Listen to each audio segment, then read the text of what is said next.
tonight on LFG. All the damn work I put in with you. LuFisto. What can you do with this person who's new so they look good, you look good, and everybody's safe? Might as well put him in a black leather jacket and a black hat. Jeff Lippman. It looked like she was too slow for school, but she came out playing the hot mean girl. Boil them, fry them, put them in the stew. Boil them, fry them, put them in the stew. Boil them, fry them, put them in the stew. LFG Season 2, Episode 12. All females. Teammates are facing each other, and it's up to the legends. We are in the playoffs, baby. Time to fight each other. And yeah, some of the stuff was too much for me, and some of it was like, and some sad, I guess. And well, my name is LuFisto, and as always, I'm with the wonderful Jeff Lippman. How are you, Jeff? I'm good. How are you? It feels like just yesterday we were doing a podcast together. Oh, no, I don't think. Oh, I still want the monito. Somebody wants to send me a gift. Well, there you go. See, listen, I know a lot of wrestlers who get gifts from people. So listen, she wants a Demonito. That really isn't that hard to ask. It really isn't that hard to ask. Please and thank you. I've seen people ask for much bigger things and get much bigger things. So yeah, it's not much when you think about it. It's only a puppet.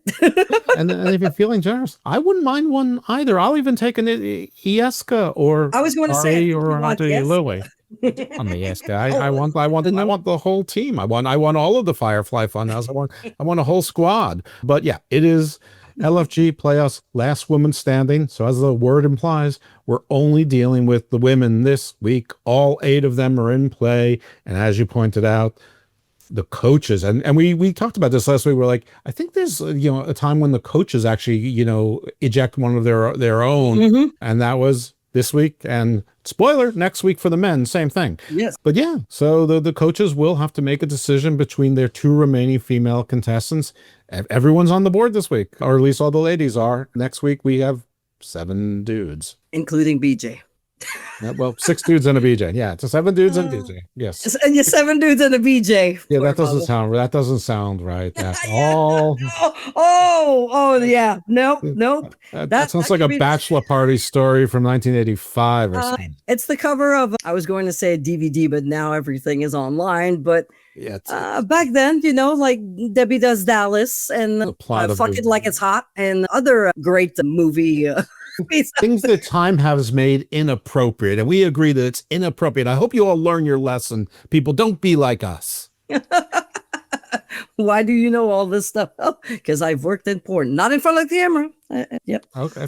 Yeah. Well, you go to the university to study multimedia design and graphic design, and whoops, you get hired by a company that does this risque kind of things, and it was good money, but it is what it is. I mean, how much? I've used that. I was young and needed the money a bunch of times. Okay, we're as much as I really would like to know more about this. We are going out of your Minx phase and into LFG as the legend, critique of wrestling, the expert, our analyst, as well as now a veteran podcaster.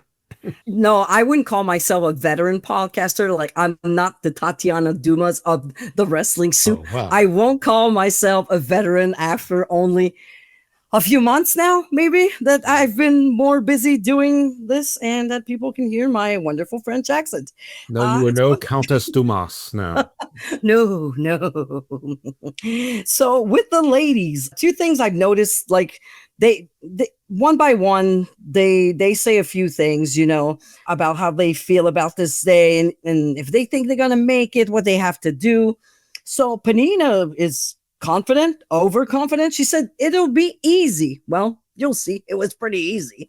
But what I've noticed was Aze's earrings were cigarettes. I was like, yes. What the fuck? I was like, okay, I love Aze. Like more and more, I think every week. She's fantastic.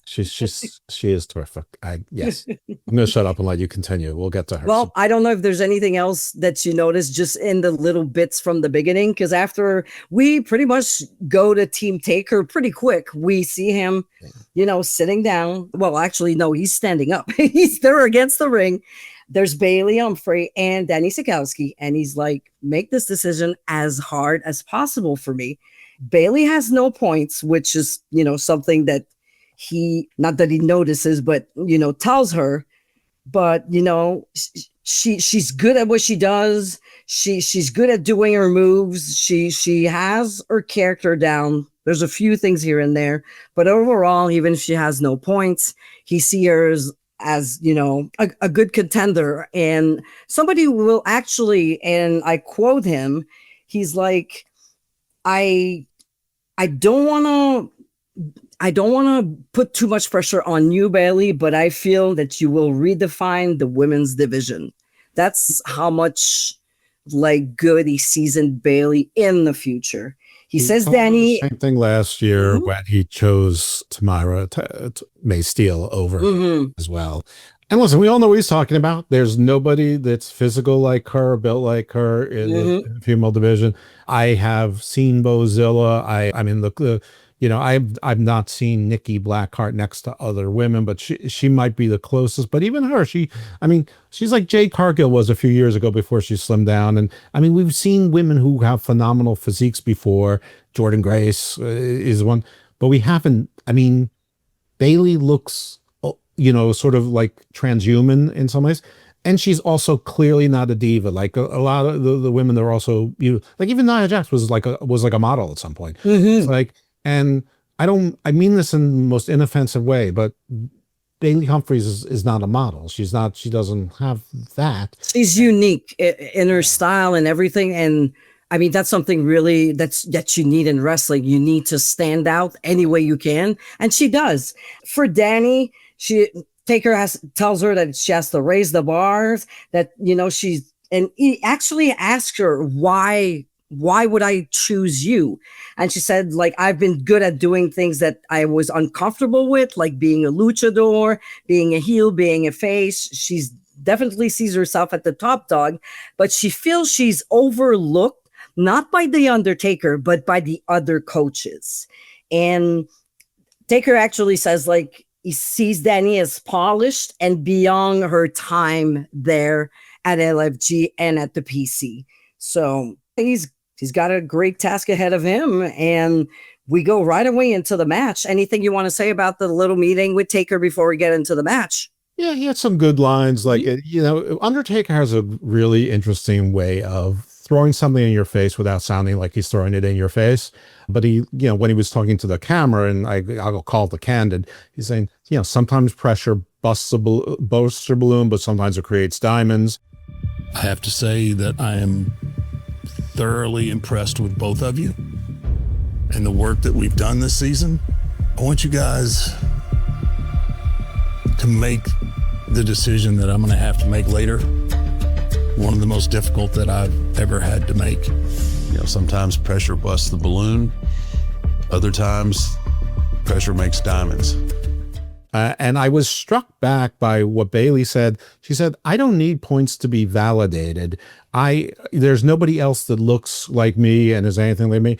And I don't know. I had a question for you. And that is, did Bailey seem A, cocky to you, B, self-destructive, sort of like she was like sort of laying like the prosecution's case against her, or C, pretending to believe that her look and aura was enough while really she knew that that she hadn't really performed that great season 3. So which of those, and of course you're a co-host and I'm a co-host, so D is other.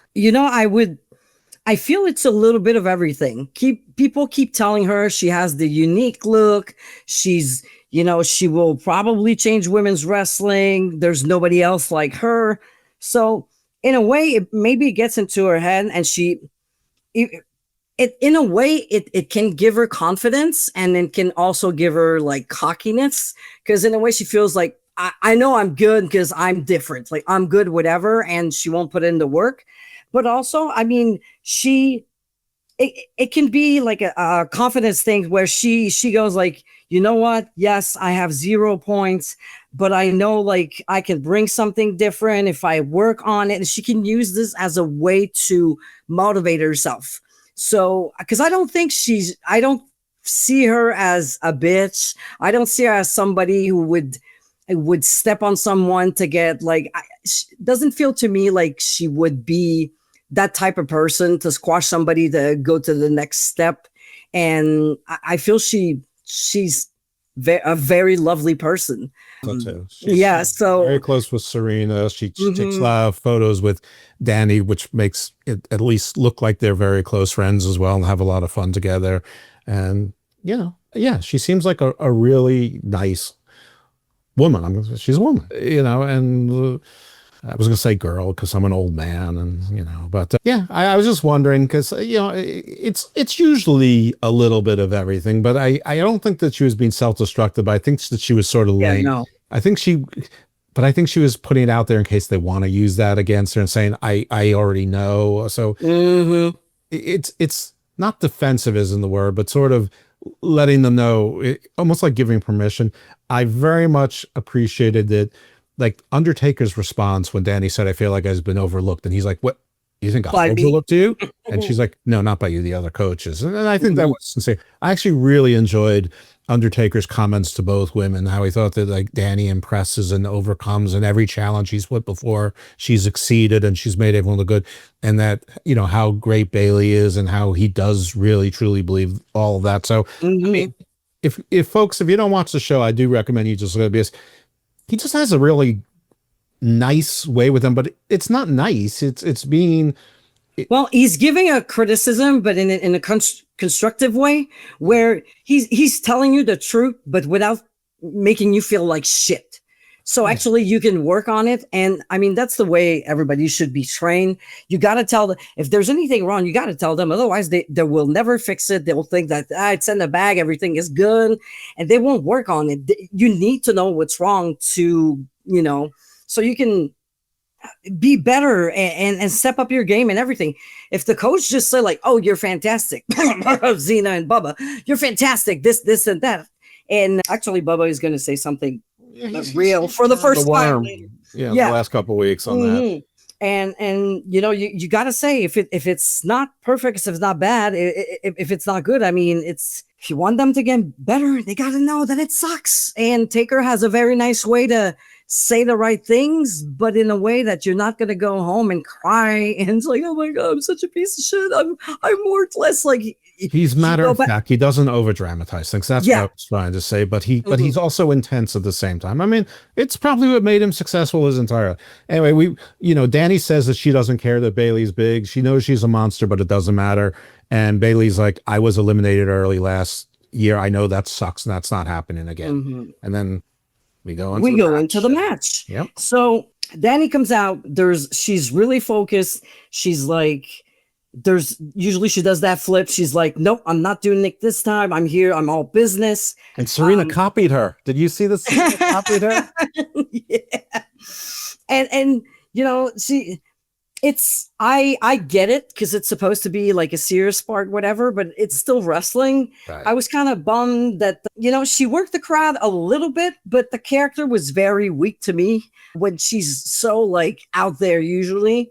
I understand you try to look serious, whatever, but it's like, are you face? Are you heel? Okay, you look more heel. I think she was a heel this week. Yeah, and the fact that you refuse to do the flippy things, and you're like, okay, you're not giving them what they want, okay, but it's not like big. It's not like out there in your face. It's kind of subtle, and I don't think subtlety works in wrestling. Like it needs to be, bigger than ever. Like.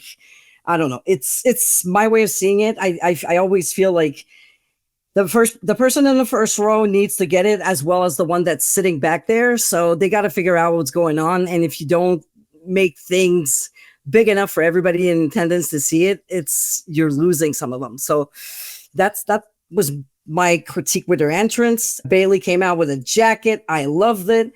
Very serious, which fits her. She didn't do the Brock thing in the entrance, but she did it in the ring though. She kind of kept the gimmick thing. Well, I thought her jacket was almost like an Undertaker. I was going to say it was really Undertaker-ish ministry kind of. Yeah. days. Wasn't Yeah. quite a duster, but it was sort of like that. And I think that her entrance was on purpose. I think Bailey's entrance was for the fans. I think Dani's entrance was for the coaches, to be honest. Yeah, same.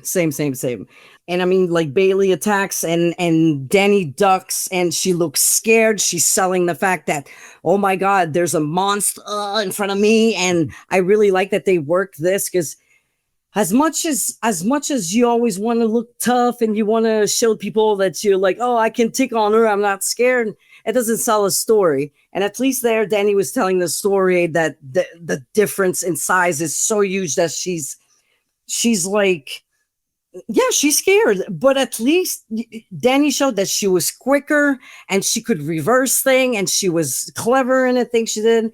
She was so aggressive, especially in the corner works, those kicks. And for Dani, like Taker has been looking for that fire and aggressiveness, and it was there finally. Even if she's like 100 pounds, I believe her freaking kicks hurt because everything in her face and her body was tense. Everything was telling me that these kicks, they look real. And on the opposite, though, when Bailey turned things around the corner, you could clearly see that she was scared of hurting Dani. Like the elbows were a little. Yeah, they were soft, they were slow. And I also noticed that Bailey, when she's running corner to corner, she kind of slows down some parts instead of going full throttle from one way to another. So problems with footing here, or maybe waiting a little bit before following the opponent. When your opponent's smaller, for sure, they're not going to go to the other side of the ring as fast as you are. You have longer legs. So you got to wait a little bit and then you go. But with her, she was kind of slowing down midway. So it was and it showed. And I like the way that Dani was using the ropes to put power in her kicks. She would use the ropes to go up and down. And slowly going to the finish of this, we had the famous, I'll call it the Humphrey press. And it was her best one. It looked great. Dani was very straight. She took it perfectly. The drop behind was great. And, Dani started where she was working the legs, and she was kind of using her own body to she grabbed her leg and she kind of swung it on the post, but she threw herself down to put more power behind it. And I thought it was really cool. And, she was screaming at the crowd, and she even stopped to say, "Shut up." So it was clear from that moment, she was definitely the heel. Big props for using the Bret Hart figure 4 on the corner outside. That was really cool. And she did it really well. And one thing though, they go back inside and she grabs the legs and Taker's put it on the right, because she had the left one.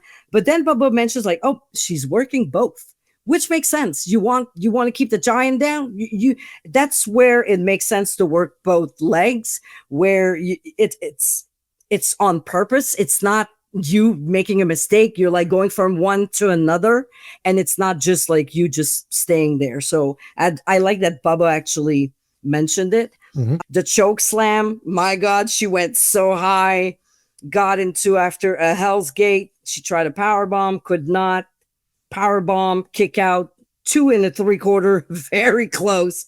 And then she went for our awesome finish that she used again. She did not use it last time she was wrestling. And I was like, yes, this shit looks good. 1, 2, 3. And, just looking at the match, to me, my choice was obvious. It was Dani Sakowski. Yeah. So before I get into my remarks, which aren't terribly different than yours, but I'm going to put a slightly different spin on it. In the beginning of the match, towards the beginning of the match, Undertaker was visibly upset about certain things, and he said, damn it, a couple times. And what was he reacting to? Do you know? Those elbows in the corner. Okay. The elbows I was talking about, where soft. It's too soft. Yeah, he was no, come on, Bailey, damn it. That's because definitely at some point it seemed like he was reacting negatively to the slaps that Dani was making to Bailey, and I thought that was fantastic. So I agree with you that Dani was working the leg and legs and putting her full body into it. Mm-hmm. This match, okay, folks out there and Lou, bear with me on this a little bit, not lengthwise, I hope, but I'm stretching something that you might find as absurd. So this to me was a battle of really two naturals. One who's a natural at the skills and gets all of professional wrestling, but doesn't have the size. The other, they're just physically. I mean, I know that she wasn't born that way. She works very hard to be like that, but the physical. It reminded me of a young Ric Flair or versus a young Lex Luger. At that point, he wasn't that young a Ric Flair, but mid-30s, not like mid-20s. And I feel Ric Flair hasn't been that young forever. I know. Well, Ric Flair feels like he's big, like he started at 40 and then all of a sudden he stayed there for a while. Yeah, right. So this was, to me, I mean, the coaches were all, and I don't know if they were emphasizing this because of Dani's remarks earlier.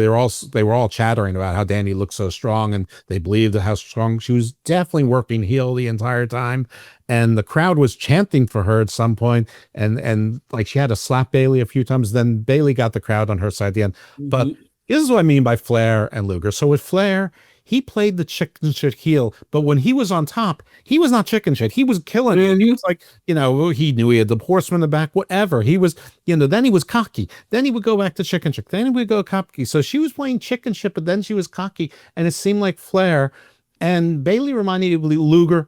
Looks great. Not all of the moves were there. Not all of the movement was there, but the things she could set up were really good. But what this needed to be was a Flair versus Vader match in WCW, where Vader could do all the moves and everything looked tough and layered in there. And you're right, Bailey looked like, I didn't pick it up at the time, but Bailey looked like she was afraid to hurt Dani. And I still wonder if she's sort of scarred by hurting, was it Serina? Serina, yeah. Serina got choked out. And those are her friends. But so Bailey, it was Flair, young Luger, which is not terrible, but it needed to be Flair versus Vader. But I thought this was a great match. I mean, I thought this match on TV.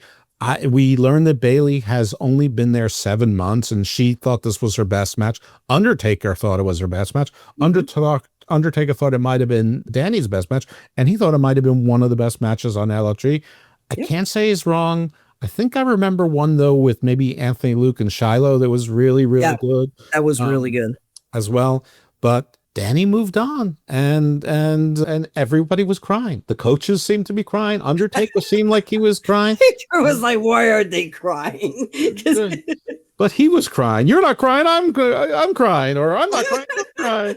And he says to Bailey, he goes, "This is only the beginning." And he said what basically other coaches have said the same thing about other people. They said, I can't put them out there until they're ready. They're too talented. So it's what someone said about Elijah last year. He goes, you have too much. I cannot rush you out there. I cannot do that. And to Bailey's credit, in the post interview, she said, I realize that Undertaker has a plan for me, and he doesn't want to put me out there until I'm ready. It can't be rushed. And I thought that was super mature. Exactly. Like she understood why. And I mean, Taker, we just talked about it. The way he's blunt, and to the point, but he says it in a way where you're like, okay, this is what I need to work on to get better. And I know he has my best interests, for me to get somewhere and actually stay there, not be like a flash in the pan, go out, have a good match, and then fuck up because I was not ready. So I love that, they take her, like, explain that, and she understood, and she's like, she knows that she has stuff to work on, and it's better to, take things one at a time and then get better. So once she's out there, she's a fucking monster, but in every aspect of wrestling, the character, the selling, the hitting, the wrestling itself. It's so, very mature. And, I wouldn't be surprised that we see her either the next LFG or, she might just show up eventually when they feel she's ready on NXT. She stands out, so she belongs on TV. It's a matter of time, and she seems to have a great attitude about it. So I don't see her like losing her mind, like, "Whoa, what the fuck?" Blah, blah, blah. And she's probably one of the only girls who didn't say like, "Oh, they're overlooking me." She's like, no. She's like, yeah. So she has a good head on her shoulders, and like, listen, I say this about everyone, but I especially mean it with her. I think that first of all, we have no idea when LFG season 2 finished filming. So she's been working in the performance center since then. And you can protect someone in wrestling for a good 3 to 6 months without them actually having to wrestle as a bodyguard heater kind of thing. And Kiana James managing Julia, I think, is a great idea. I don't know that it's really working so much, but if you put Bailey behind her as the heater, the thug, and she doesn't have to do a whole lot of work, oh my God, I think that would be gold. You know, I mean, you could add her to Chelsea Green's Secret Hurt, but that's already like a joke act. So I mean, it's great, it's brilliant, but it's a joke act. This is I would use her maybe with somebody like really small. I don't know, heel Zelina Vega, and she has like her big bodyguard behind, and that's how, because she's so small. It's like. Yeah, but they're not investing in Zelina. But it's just to give you an idea of the look, and like somebody like smaller, but let's say somebody like a Liv Morgan maybe, but she has Raquel, but somebody like that, a big mouth, smaller, and she's like blah blah blah, I'm the best, this, but she always wins because she has like a policy, like insurance policy. You got Mr. Hughes or Big Bubba Rogers, or Diesel. Yes. None of those folks were good wrestlers. Sean and Big bodyguards. Diesel. Good stuff. And well, the following match, it's from Team Bubba, which includes Zena Sterling and Ace Jameson. And Bubba mentions like the perception is that Zena is better than Ace. However, both have one point. Ace absolutely stepped up, and during the whole season, she is shining. Every match is getting better. Her character is, it catches attention. You remember her. You remember the things she does. And for Zena, who should have won season 1, according to Bubba, and she says again that she's not judged properly by the other. I feel she's making excuses, because I feel like even like besides one match where I was like, yes, I see it. The other matches, I was like, nah. I was like, there's so much to work on. Like, I get the other coaches. She's not misjudged. It's, I just feel she's making excuses. Bubba gave her too much gratification and too much adulation too early. And this is the payoff. I mean, you're right. Bubba later on asked how she could be the best and be stale all of a sudden. And it's true, because when I was watching her, I'm like thinking, this is boring already, and it shouldn't be. She has everything, but she doesn't feel like she's advanced as a wrestler. What she feels like is she feels like she was the best performer on Netflix's version of Glow. And I feel like she's a really good parody of professional wrestling. Like Chikara, she would have been, perfect in. And she's better than that, and she could be. But I firmly put this in. Bubba's the coach for 2 seasons. It's his fault. That said, I did like this exchange, maybe a little bit too little, a little too late. Hayes is like, I'm turning heads. I've overachieved. And by the way, I don't think it's an accident that everybody tells me that they had the most fun with my match, meaning her opponents, the referees, everyone, the crowd. And right then, and I wrote me, meaning me, actually, in this case, equals fun. And she is working everybody, the viewer, the people in attendance, the referee. Like, she's always busy doing something with, someone of her environment or the person watching. She uses everyone as part of her act. It's all the Hayes show, and everything is part of it. And I don't know if she's that good at improv, or if she plans this out, or if she's just got this quick wit, or all of the above. But it's like Bobby Heenan-esque, except in a diminutive woman who's it's fantastic. She's special. I mean, she really is special. And I didn't come into this thinking I came into this thinking that she was like, generic blonde number 72, not even like 6, but anyway, I'm gonna let you do the match, because there's just so much good stuff in here, and I mean, right from the start, Ace comes out full character, major heel. yapping and being annoying and already telling the referee that he sucks. And like, there was no entrance for Zena, which I thought was kind of weird since we're like in the last kind of stretch here. But anyway, there was a good, like, the story of the match, like the cheating heel versus the good technical baby face. They worked that perfectly. And I love that Ace kept blaming the ref for everything. And whatever she lacks in ability, she makes in personality, which I think if Bubba mentioned.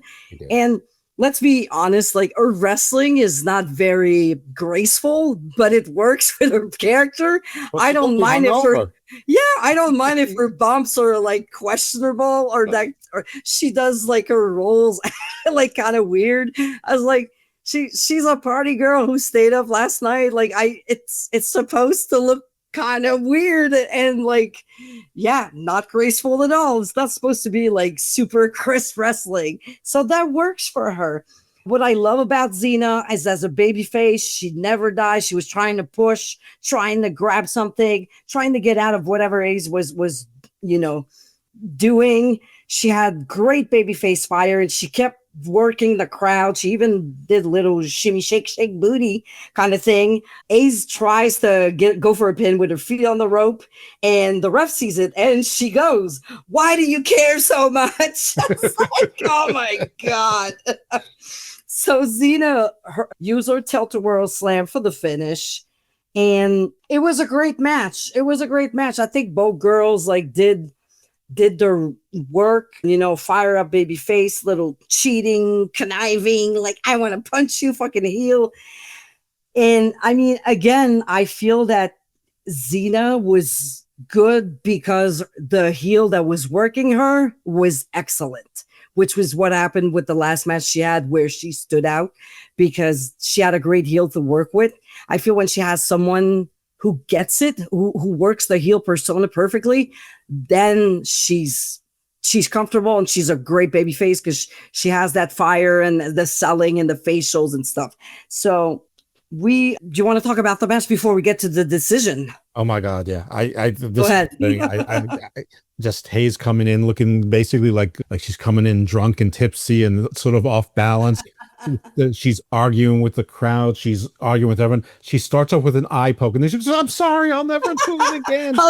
She does it later. She's blaming the ref. She goes, "It's his fault." And like Michelle is talking, she goes, she's blaming the ref, and like they're all left. Everyone's having a good time. At some point, there's a 5 count. The ref's going 1, 2, 3, 4, 5. She goes, yeah, 6, 7, 8, 9, 10. I mean, I get it. Yes, it's just it.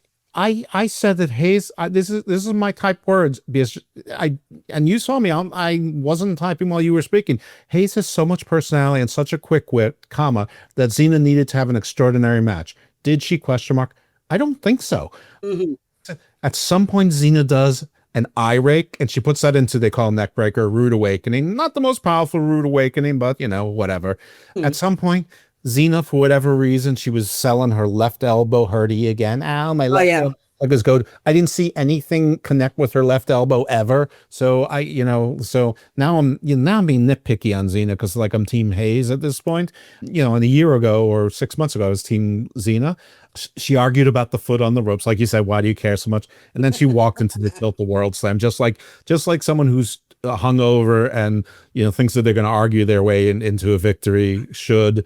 And Bubba says, "Wow, I never thought there'd be a decision." And I will let you take it from here. So Bubba goes he's like, "I have one good news and one bad." And she's like, "Well, so that to A's, I mean, let's be precise here." She's like, well, she goes like, "Well, start with the bad one." He's like, "You're going home." And the good one is, "I want to go out and have a shot of tequila with you." What's so good about that? Yeah, I was like, yeah, that's not great. That's the greatest consolation prize. Yeah, and I was like, at least if he said something like, "You know what, I'm gonna push for you for season 3 because you went from nothing to being absolutely great at what you do, and you need another opportunity." That would have been a great good news. Like, but the tequila, I was like, eh. Yeah, we can't poo-poo it, but I imagine that these folks spend a lot of time with each other also. I imagine that they've broken bread, probably breakfast, lunch, and dinner sometimes. I imagine that they've had drinks together. So, like, if Bubba said to me, let's have a shot of tequila, I'd be like, hell yeah. I'd be like, Devon, get the table. I wish I would be smart enough to think about to say something like that. Or I go, hostess, get the table, or host, get the table.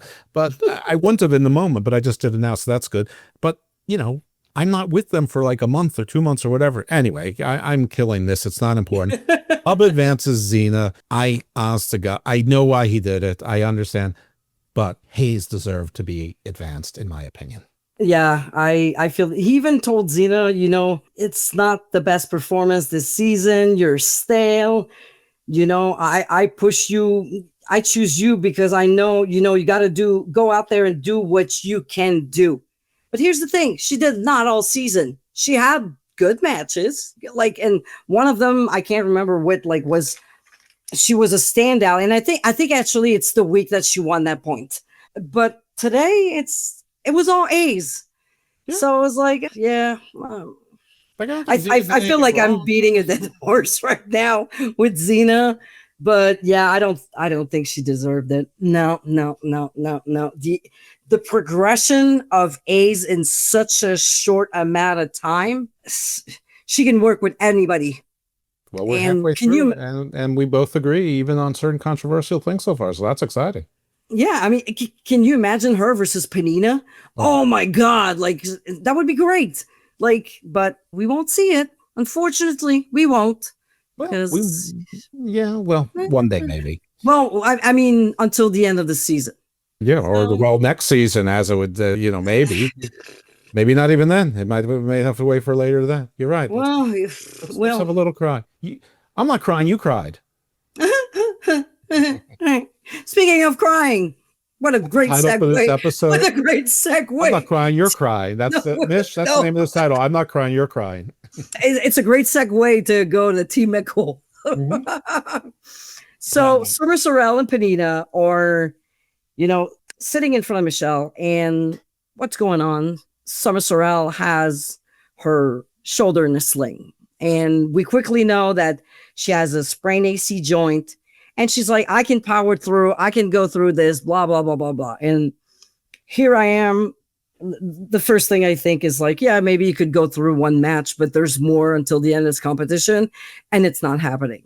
Right. I mean, it wouldn't be the right thing to do, because if you rip apart your shoulder or your rotator cuff, which is really hard to recover from, as like it could be over. So Penina kind of, you know, cut a promo. The way they're recruiting people, even if you're out for 9 months, you're going to get lapped by 17 people. Yeah. So it kind of went at it. She kind of cut a promo like, oh, you think you can do this? I was like, I didn't like it. I thought it was like, it's not the time. Like, injuries are real. Just get the fuck out with the character thing. But you thought that was real. You don't think that was fabricated. You don't think that? No. I feel that was a promo. Like, I feel it was like stage or I don't know, something she did for the camera, and I didn't like it. I didn't like it either. Yeah, it's not the time to like. It's an injury. It's serious. Yeah, that was real life. It's not career defining, because if she takes care of it, she'll recover. And working for WWE, she doesn't have to go wrestle to pay her bills. They'll take care of her. There's good doctors. There's like, she has everything to succeed and get through this injury. But I just felt like, why the fuck? Like, she's kind of being mean to her. It's like, come on. It's like, keep that for the fucking next match and shit on your opponent before. That's fine. But I don't know if it's something they wanted to do to add a little drama, but I felt like it was, to me, like she looked like a fucking asshole. And I was like, well, I hope you lose, you bitch. Yeah. You know what? So we agree again on both things that are semi-controversial here. One, Summer's like, I can push through it, but Michelle did what a coach is supposed to do. She protected her talent from herself, and she didn't clear her. She's like, I'm calling it. And And Pinasti's acting like, and Summer's doing the right thing. She's saying, I can do it. I can do it. Because everybody who's going to be it has to think they can do it all the time. Oh, yeah. And if they can't, the NFL replete with people with concussions and broken legs and things like that going back into the game. And this is a new era. And so Penina, if it was an act, great acting. If it wasn't an act, and I don't think it was, because she seemed angry afterwards and before too. And she's like, you think you're gonna fight with me? It's like, dude, these are the candidates with the coaches. Yes, you're supposed to articulate for yourself, but you just got the win by forfeit. I mean, just be like, all right, girl, I was just know I was gonna take it easy on you, but I'm rooting for you. Get that shoulder back, and we'll run this back, next time, or I'll see you down the line, or whatever. I mean, you could be. That's the difference between Shiloh and Harlem to this point. Shiloh can turn it off. He can turn into a human. He knows when it's not showtime or it's a different kind of show. P. Nasty seems to only have one gear. But so I agree with you that I thought P. Nasty was being nasty, which I guess is in her name, but Penina was being nasty when Penina should have been there and didn't have to be like, ooh, supportive, but could have been cool. And I think Michelle did exactly the right thing. So, I don't know that we need to spend more time on. Yeah, no, I mean, good coaching, good call from Michelle. It was the only call to me. So that's it. Penina's advancing. There's not going to be a match it was the only decision Michelle could make. The great, the best decision. Yeah, c'est la vie. C'est la vie, mon ami. So much French from me. So international. So much French. And the last one is Team Booker. Tatiana Dumas and Serina Linden. And Serina, we see, she says like she grown so much from the last season. She's completely different. You seem to agree. Booker seems to agree. I've seen her grow through this season, getting better with the gear, with the character, everything. So even if I didn't see the first season, I see the progression of Serina through this one and in 12 episodes. And Tatiana goes like, I'm putting people over, I'm overlooked, and I'm like, she's putting people over? I was like, the matches that I've seen, like, again, last week, a 5-month-old experienced girl kind of led you through the match because you were lost again. So I was like, who are you putting over? Again, is it the shows we don't see, the little, what do you call it, the pineapple tour kind of thing? So I was like, I don't know where she gets that. And then, she gets kind of aggressive and even defensive towards Serina. And she was like, you kept asking me when you're coming back because when I got injury that, by the way, we have no fucking clue what the injury was because they never told us. Right. So, every other injury we know about, this is the only one that's shrouded. It's like the friggin' Epstein file. What is, I mean, why is this so secretive? I mean, obviously she fucked something up. I mean, did she break her vagina? I know. I'm asking. Is it something so personal that's like, oh, we can't say something happened to this part? I hope it's not that. I hope that. I mean, what I hope happened, which is not much nicer, is that the dipshit twisted her own ankle because she didn't tie her wrestling boots up. And you know what? That could happen. And it's so ridiculous that maybe they want to protect that, or I don't know. She took a shit and she ripped her own asshole too wide. I don't know what the fuck happened, but they won't tell us. So I'll just assume it's that. So, okay. I mean, we're to get UFO disclosure before we find out what's happened to what she did. I am glad that you reacted to this because Penina put me in the mood of she's being kind of an asshole, but I at least had the door open that Penina was acting like this. Yeah. Tatiana was talking about and Penina used the word delusional about Summer. Well, Tatiana was delusional. She's like, I make other people look good. I'm tired of being overlooked. I'm going to be seen. She missed 4 weeks due to injury.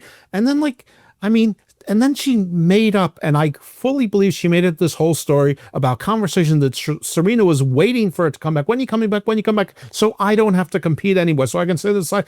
What the hell? We've seen Serena embrace everything. We've seen her hard work. So you're trying to throw her under the bus when we've seen the evidence, when you were the one who wasn't around. And Serena's just like, the hell are you talking about? And she's like, She's like laughing it off because it's so stupidly absurd. And I love that. And this is going to come off wrong, but it's not wrong. Everyone knows my wife's Latina. Obviously, I've got a weak spot for Latinas. I am not attracted to Serina at all. I do not find her attractive. And I just think that she's still awesome, which that shouldn't matter, but it does. It's TV. Or it matters to me because I'm a 15-year-old boy at heart. And she was just so like, okay, honey, you need to chill. That's shitty. And Booker's like, he's not having any of it. He's just like, okay, that's it. I hope I see all this energy in the ring. that's how. That's right. That's it. Now, what we did learn is that the big stipulation is that Booker was going to raise the hand of the person who advances live, which was not live for us, the viewers, but live in front of like the LFG studio, have the NXT audience. Which I mean, we all assumed that was going to be the case, but that is what it was. But yeah, I thought Tatiana was so full of shit, and I've been predisposed to not liking her and not being interested in her. I think last week or 2 weeks ago, she had a pretty good showing. So I like to think I'm fair, but like I put her right back into my outhouse after that performance with Booker. It seems like maybe you agree, but did the match change your mind? In this match, like I'll go through the whole thing, and because let's go through the normal cadence. I'll go through because it's to me it was like, okay, where was that Tatiana the whole fucking season? That's pretty much what I thought after this match. So Serina comes out, great look. She has a presence. You know, she's gonna be a star. Like if she keeps going this way, and it's always like forward, like she doesn't take any steps back. Like it's always like moving forward, and it's getting better. People love a split on the top of a turnbuckle.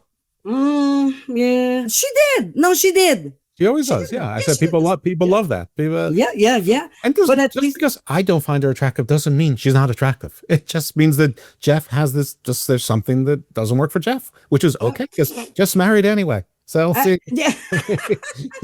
and even if he wasn't, and if the good girl in the PC isn't gonna that's not part of the future anyway. So or past or or present. So I mean, I'm not delusional either.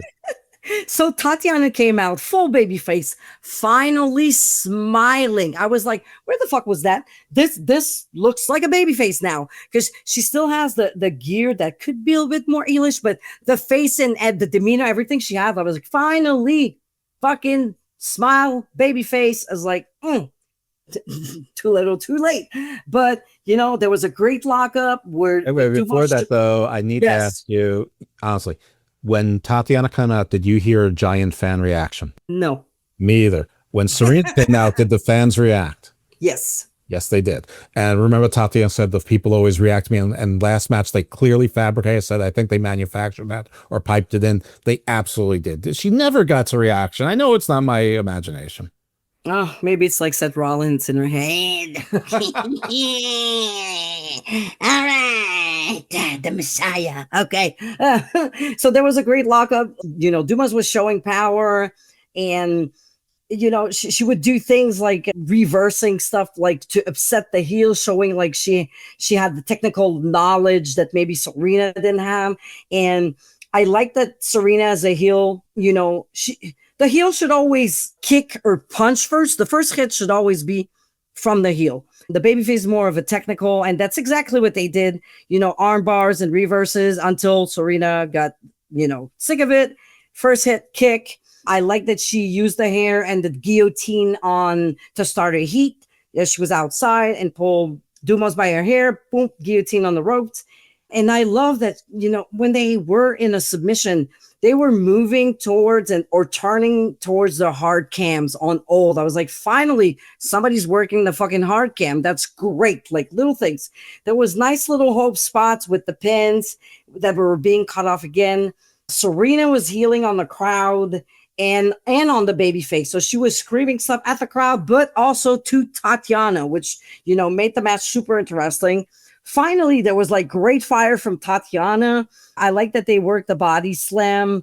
The expression of Tatiana on it was great.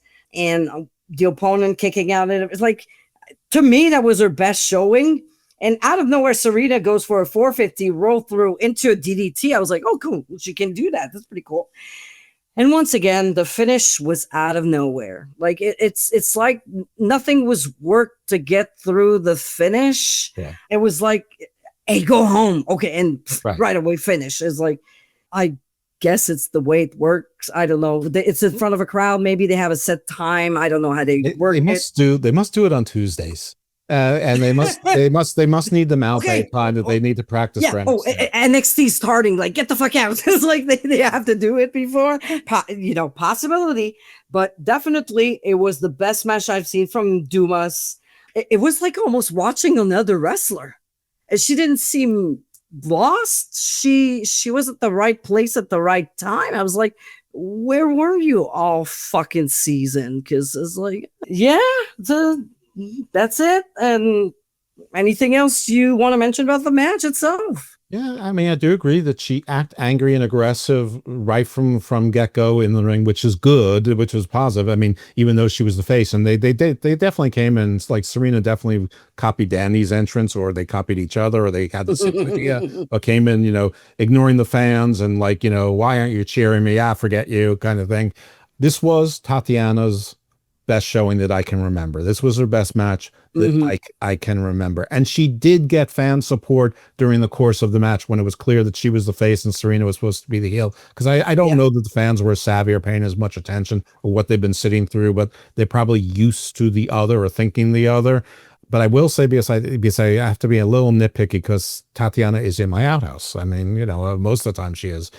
It was mostly in the beginning of the match. It got better at the end, but there was a point where Tatiana was on top of Serena, and Serena was like trying to do defense, like elbows to the face, and Tatiana was like half a second late in selling for it, like 2 or 3 times in a row. And then Serena did a kick to the gut, and Tatiana, like, she remembered she was supposed to fall down and go, oh, and then she overacted. It's like she was like a half a step behind the whole time.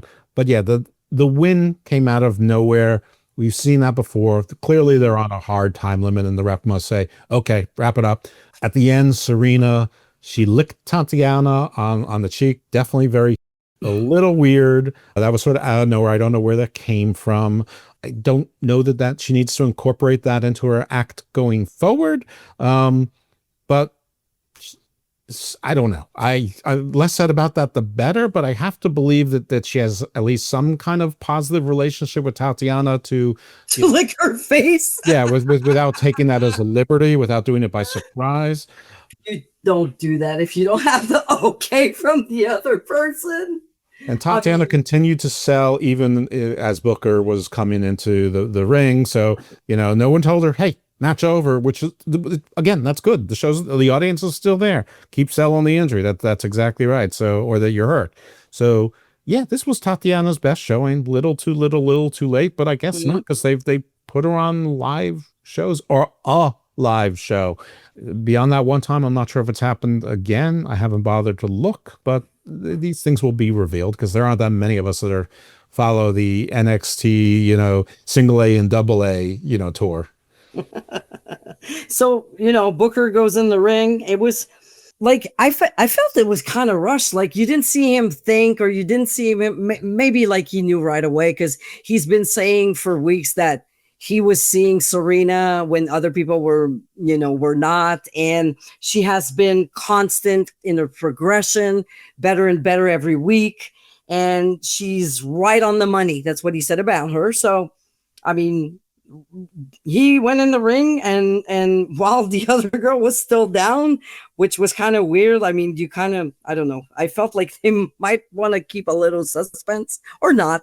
And he just grabbed Serena's hand, lifted up, and that was it. So we do have the 4. Could we say they're finalists now, or yeah? So the semifinals. So there's Dani Sapkowski, Zena Sterling, Penina Tuolipa, and Serena Linton. So basically we have one baby face and 3 heels, pretty much. Or they changed them. Well, yeah, they changed them. But I mean, naturally, that's how I see them. Yeah. I would agree with that.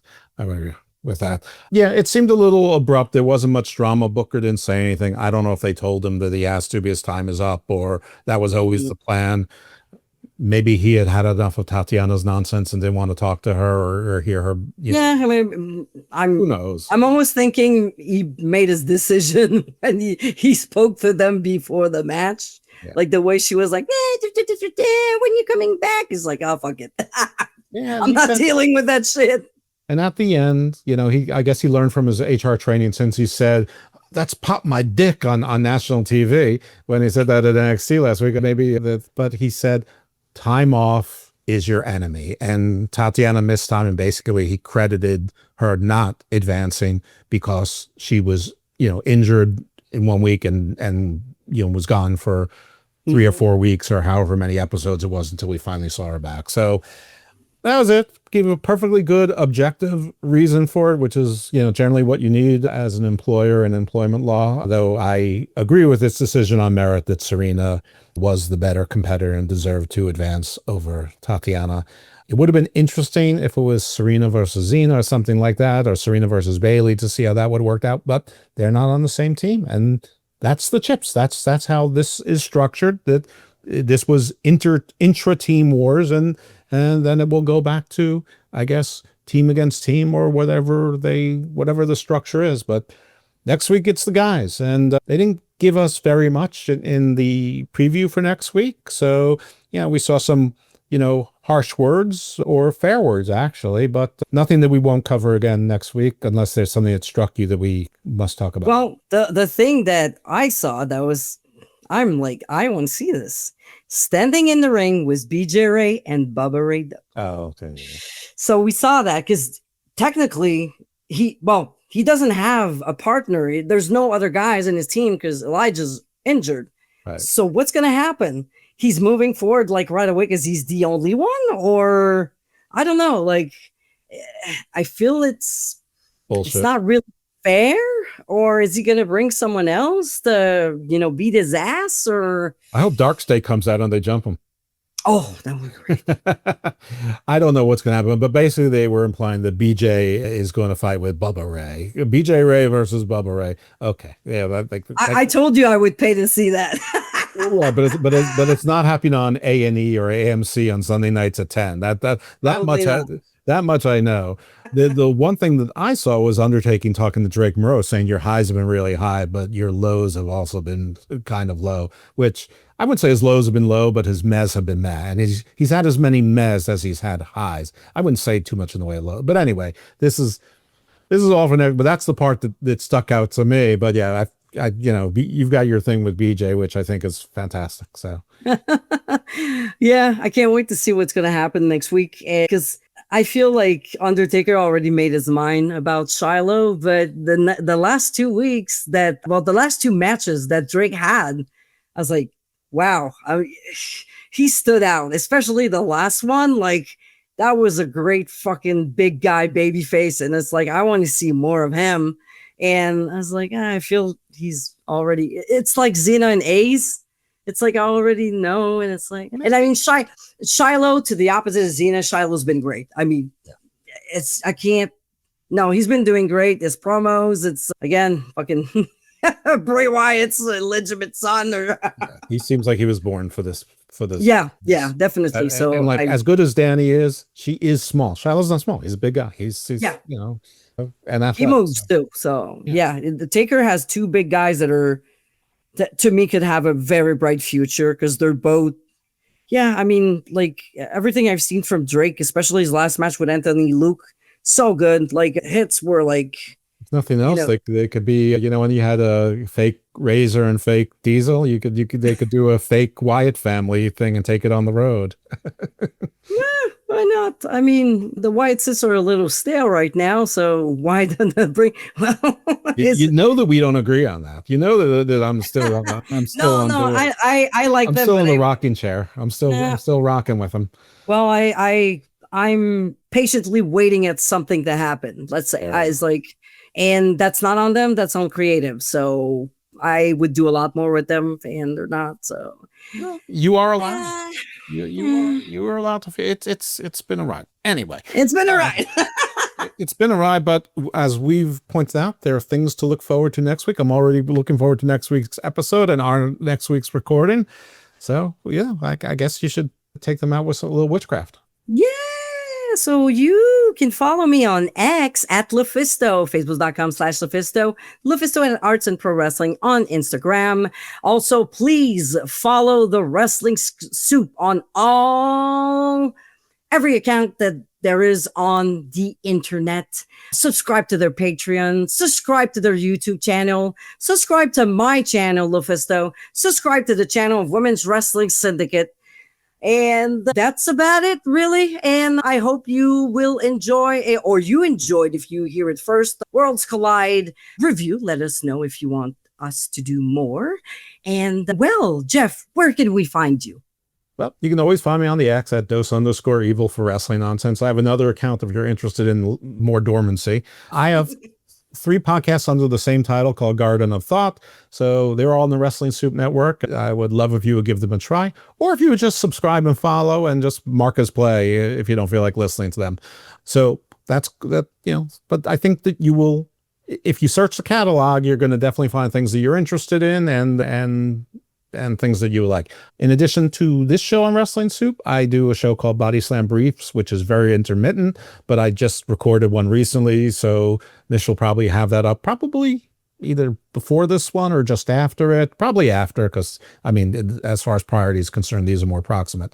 And I do a show on Wrestling Soup and Friendo's feed with White Chocolate called The Dose of Chocolate, where we review Evolve, which is the Tubi, basically the single A WWE show. So if you don't want to follow that show, or you do follow that show, I think we're the only podcast that covers it in detail. So check that out, but you have to look for it a little bit, but people are enjoying it. I also did a MLW review of Fightland with Marie Shadows. Shout out to her on her podcast network, the Squared Circle Network. She's a friend of the soup, so don't feel like there's betrayal here. And yeah, everything LuFisto said.